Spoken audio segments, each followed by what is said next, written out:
Welcome back, everyone, to the Dairy Science Digest. This is a podcast designed to bring the Journal of Dairy Science straight to the ears of dairy producers. I'm Reagan Bluell from the University of Missouri Dairy Team, and each month I feature a fresh new research article in press waiting to go to print. And for this April edition to the podcast, Professor and Research Scientist Mary Beth Hall joins us from the USDA Forage Research Center to discuss two companion articles that are currently in press at the Journal of Dairy Science, and they're titled Substitution of Cane Molasses for Corn Grain at Two Different Levels of Degradable Protein. And again, these are companion articles. So the first article focuses on lactating cow performance, the nutritional model predictions, and the potential basis for butterfat and intake response. And then that second article goes deeper and looks at the effects of ruminal fermentation on digestion and nitrogen metabolism. So as I was scrolling through the journal this month, trying to find the article to feature for April, these articles just jumped out at me like a catalyst because I had just read another article about corn future prices. And I know our dairy industry, we're going to get creative with our dairy rations here in 22 to serve the energy needs of our herd. So we need to understand how the fundamentals of rumen digestion could change the herd's response to the ration. So before we get going, could you please tell our audience a little history about yourself? Reagan, thank you so very much for having me on the podcast. This is an absolute pleasure. My name is Mary Beth Hall. I'm a research scientist with USDA Agricultural Research Service at the U.S. Dairy Forage Research Center. My background, way the heck back, I was a county agent in Western New York, county extension agent working with dairy farmers, primarily on nutrition, which seems to be the root of many things that decide how well a farm is going to do. Not the sole root, but affects a lot of what we do. I went from there, got my PhD at Cornell, and went on faculty at University of Florida. Phenomenal dairy industry to work with, rather different than what I had in New York State. I was there in extension and research for 8 years before I came to USDA 17 years ago here in Wisconsin. I've always been interested in understanding what's going on under the hood with the non-fiber carbohydrates, because whether it's starch or sugars or fructans or whatnot, those seem to be some of the things that can either help cows be wonderfully productive, or we don't understand them well enough to make as best use of them as we might. And so these two articles really focus in on the foundational ruminant nutrition topics, protein and energy, and really looking at the relationship of those two in the rumen. And we know collectively that these two feed classes represent over 80% of the feed dry matter intake. So in order to better understand that, to open up the hood and really investigate that, your team employed 60 tie-stall cows for an extensive feeding trial, and then another second trial with 12 ruminally cannulated cows to really comprehensively understand what's happening in the rumen to result in the observations that you saw. So let's talk first. What was your team's goal with these two projects? Okay, and first things first, I have to give due credit because I was the lead scientist on the feeding trial, the production trial, and Dr. Jeff Zanton, one of my colleagues at Dairy Forage, was the lead on the rumen study. We both jointly worked on these. The interesting thing, I focus mostly on carbohydrates. Jeff focuses mostly on protein. What a good team. Yeah. He's wonderful to work with.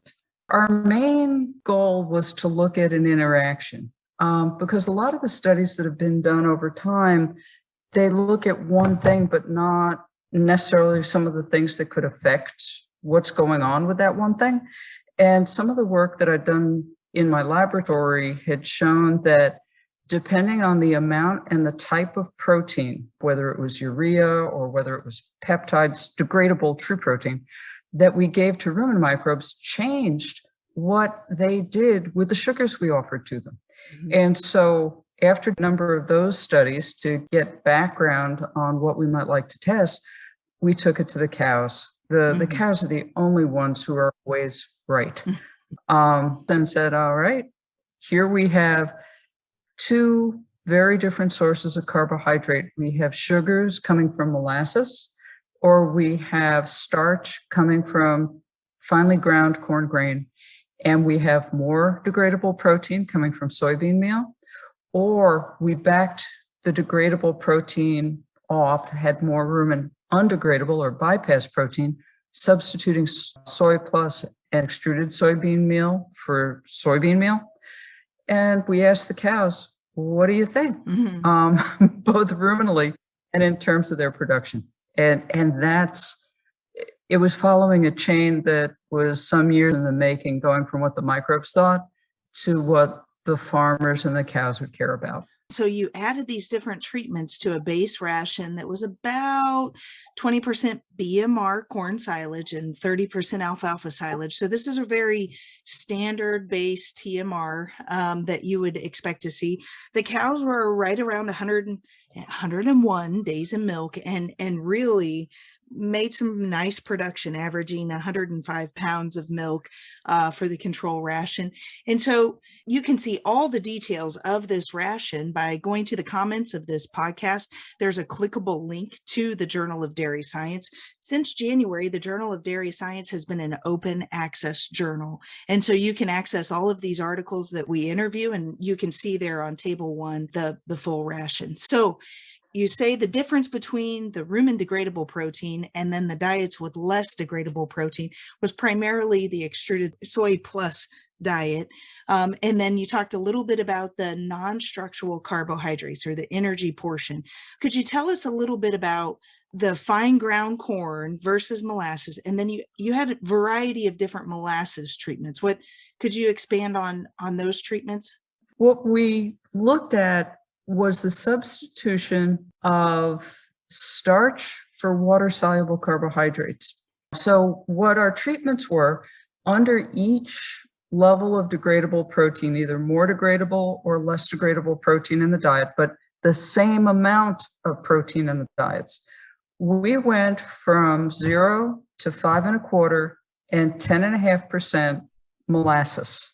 And we backed off the corn grain when we did that, but we did it so that the sum of water-soluble carbohydrates, which would include the sugars and molasses, and starch, stayed the same across all of them, as did the amount of neutral detergent fiber, NDF, coming from forage. We tried to make them equivalent on the bases that we could, so that if it was the degradable protein or undegradable protein, or if it was the sugars versus starch that were making changes in the animal's performance, we could pin that down. That is what we were after. And one other thing I do have to add here, this study was funded by Westway, which does indeed sell molasses. It was a very thoughtfully designed ration to be able to tease out the statistical differences at the end of the experiment to really see the impact of the molasses and or the relationship of this molasses with the rumen degradable protein. So let's jump right in and dive into the results. Could you describe what were some of the things that you saw different about the molasses treatment versus the corn grain treatment? I tell you what, first things first, I will tell you that some of the results that we got made no sense to us. But I will also tell you that if you put in the blood, sweat, and tears so you make sure that the experiment was done properly, the answer is the answer. And I repeat again that the cows are the ones that are always right. One of the things that we saw, and actually this matters beyond this study, one of the things that we saw is that as we increased the amount of molasses in the diet and decreased the starch, we saw a decline in dry matter intake and milk production, but we didn't see a drop in the pounds of fat that those cows made, which seemed really odd. I'm accustomed to, as I go through the research literature, I'm used to seeing cows give a butterfat response when you feed them sugars. That's something more or less reliably you get, and we'll talk more about that in a bit. But the dry matter intake going down seemed really weird. feed efficiency didn't change. So milk going down with feed efficiency staying the same would mean that it was driven by the drop in dry matter intake. Okay. You go back through the research that's out there, and oftentimes it appears that cows will either go up in intake or hold intake the same when you feed them more sugars. But every once and again, what you'll find is that, like on an initial addition of sugars, they'll go up and then go down later. And we think, okay, technically speaking, you'd call it a hypothesis. Practically speaking, we've got a best guess as to what happened. What's your hunch as far as what was happening there in the rumen? Okay, actually, a hunch is probably even the better term. For any of you folks out there that have some high-producing cows, and these cows were averaging 100-some pounds of milk on study. I mean, when you feed them, what you find is that they chow down. I mean, in some of the work done, in the first 3 hours after you feed them, they'll have eaten about 30% of the day's ration. And by 9 hours, they might have eaten 60%. What we think that ended up doing is that dosed the rumen with carbohydrate that the rumen microbes fermented really rapidly when they got sugars, because sugars do have potential for fermenting very rapidly. And so that means in a short amount of time, the cow got to deal with all of these fermentation products that the bugs made very, very rapidly. Well, there is work out there that says that propionate, one of the fermentation products that the bugs will make, can depress dry matter intake. So think about this.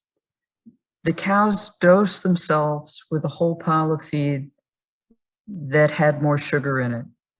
It fermented very rapidly, including to producing propionate. And we think, our hunch is that by producing that much propionate that quickly, that's what depressed the cow's dry matter intake. That's what we're thinking. You can see it so clearly there in paper number 2 on figure 2. It's a visual representation of exactly what you're saying there. 12 hours after feeding, you start to see that propionate climb at the demise of acetate. And we know the relationship between that acetate propionate ratio, and you can see them just in lockstep there 12 hours after feeding. And these are some machines. I like to compare these high productive, just past peak lactation animals that they're like Lamborghinis. We're not feeding Ford Tauruses here, right? And so they're finely tuned, and it's really interesting to watch the ebb and flow as you're feeding these very specific diets to the animals and seeing their response. So let's talk a little bit more about. Well, hang on. Yes. Can I give a practical thought to the farmers out there how to deal with this? Yes. And this is again, and Reagan, I really like the word hunch because I think it's about right. So if cows chowing down can increase the chances that their dry matter intake could be depressed because of the propionate production, because propionate can depress intake. This is since the whole idea of how do you get cows to even out their feed consumption? I mean, shoot, going back 4 years, if we take a look at evening things out, it can be feeding more times per day. Yeah. It can be put up the feed more times per day so the cows are encouraged to go and eat more times per day. The practicality. It can be avoiding putting the cows in a position where they think they need to slug feed. And that can happen when we're stocking more than 100% or a lot more than 100% within the pens. And the cows figure that they need to get there to compete. Yeah, that learned behavior. You got it. So I put it out there to the dairy farmers and to our nutritionists and to our veterinarians. Don't look at these numbers like something weird. Put them in context of things you already know will change the pattern of how cows eat, and see what you can do to even that out for the animals. It can have a variety of favorable impacts on what happens, including reducing sorting so that they're getting a good balanced diet at any point and not maybe the grain or maybe the forage only that they would choose. When I worked with Jeff Firkins out in Ohio State and Bill Weiss, we wound up feeding some molasses to the herd there. I loved feeding molasses. And while it didn't always make economic sense, I loved it. I loved what it did to the ration. I loved that it appeared to increase intakes. It just made a more consistent TMR. And I'm not trying to sell molasses to the listeners, but I can't lie, it kind of saddened me that we didn't see at least an equal response. And I wonder, even with the slightly negative or drop in dry matter intake under these market conditions, where feed is so expensive, can we tolerate a certain level of dry matter intake decrease to offset the cost of the ration? See, I mean, going back through the work that's been done by other researchers, I mean, a lot of times when you're dealing with a lower level of molasses inclusion, let's say 4 to 5% or something like that, they're seeing the positive responses. I think one of the things we ran into in this study is if you look at how much these cows were eating. Right. 60, yeah. Pound Right. dry matter intake. I mean, this is where I get back into what level do you want to feed? I mean, for what level fits? And I'm not sure we have that precisely down, but it might, Mary Beth's hunch, okay, might be 4 to 5%. And one of the things that molasses does, and some other feeds do as well, is when we add them to the diet, they get it to stick together so cows can't sort as easily. And that has some benefits. With feeding molasses, I would strongly recommend that you feed a degradable protein, okay, because it's something that readily fermented. You're going to need to give the bugs the kind of protein they need to make it work, which is degradable protein. Okay, so I know a lot of producers listening in likely are getting paid on components also. And so could you talk a little bit about the diet response that you guys saw for the pounds of fat and protein? Okay, gladly. One of the things that sugars pretty reliably do is give us a butterfat response.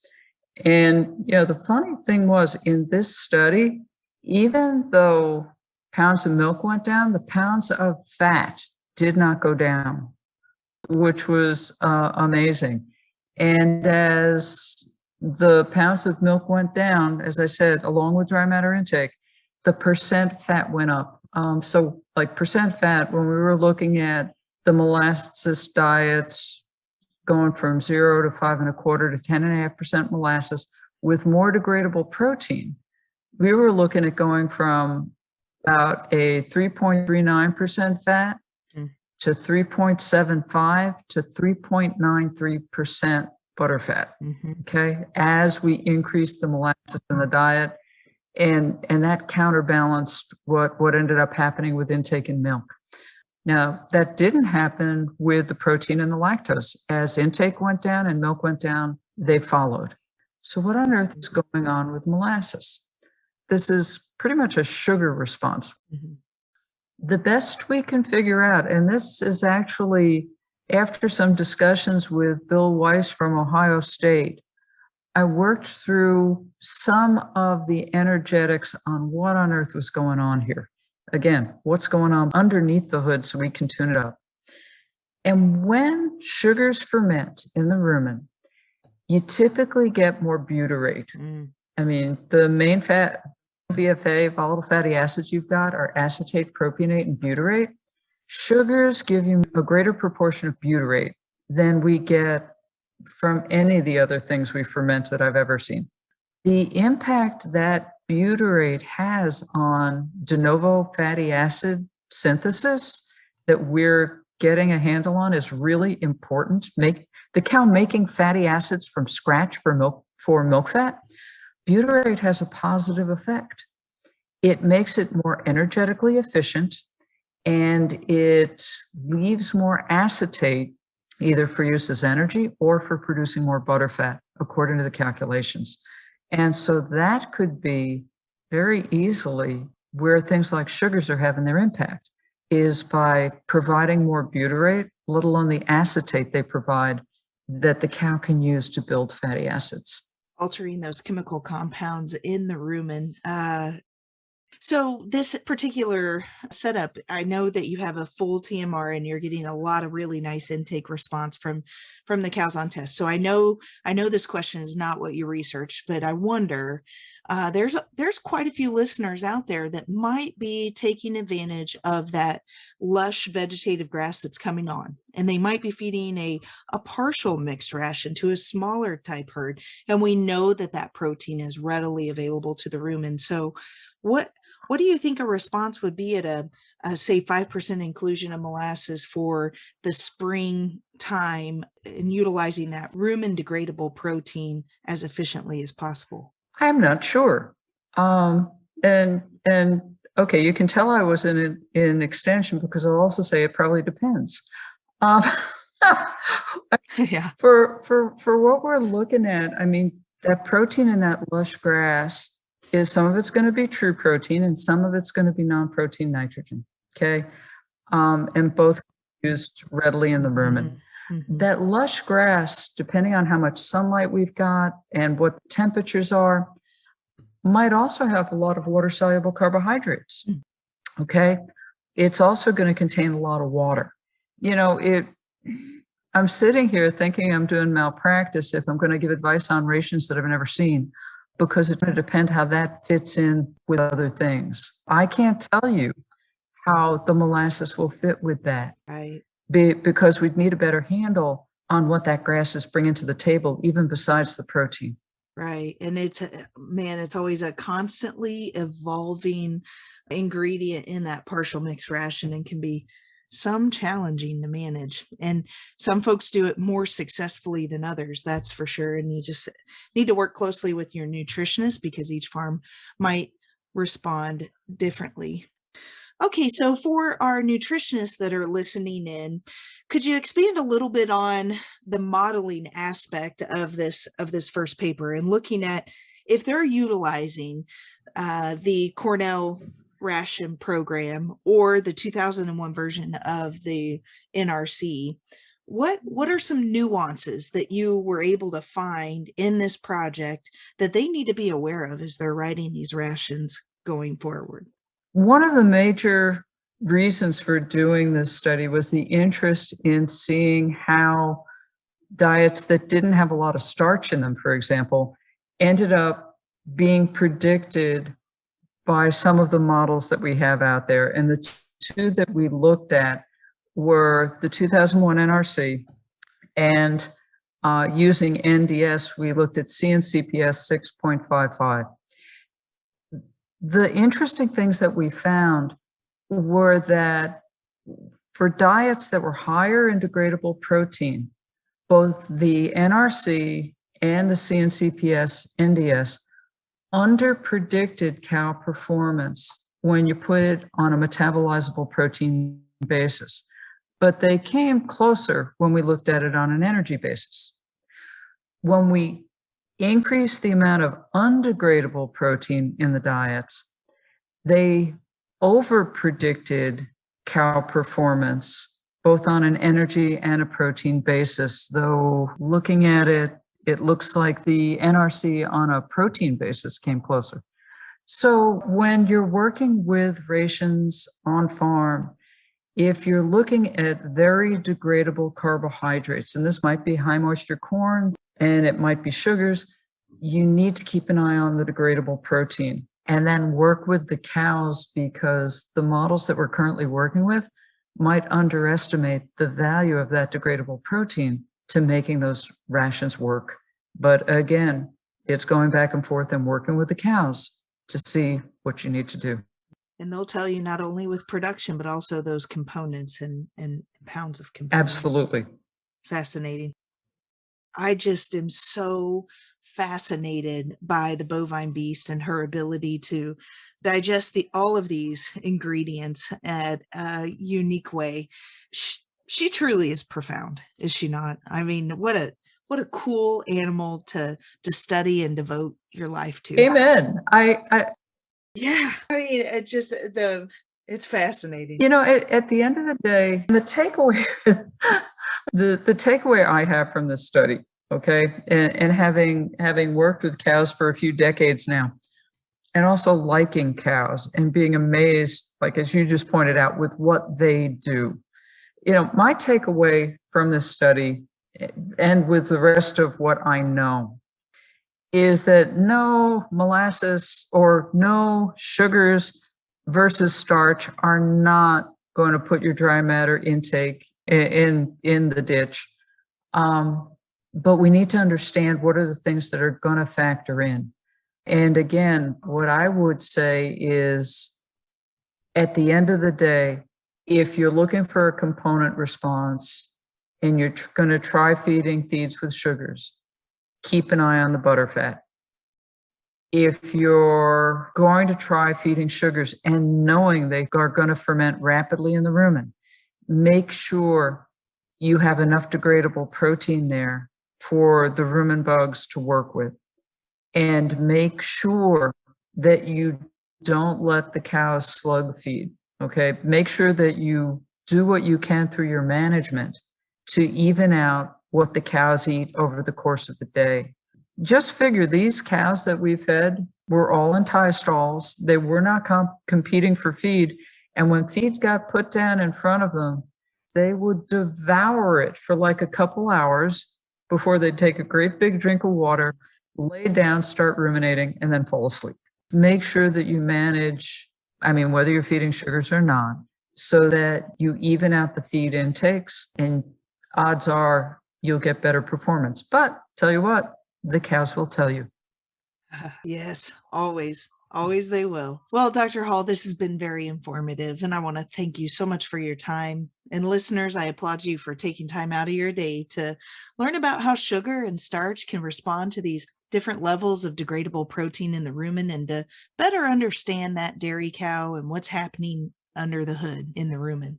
I've really enjoyed our conversation. This has been the April edition of the Dairy Science Digest, a monthly podcast project designed to bring the Journal of Dairy Science straight to your ears. We highlight peer-reviewed research articles in press, sound science that you can base your management decisions around, provided by your University of Missouri dairy team.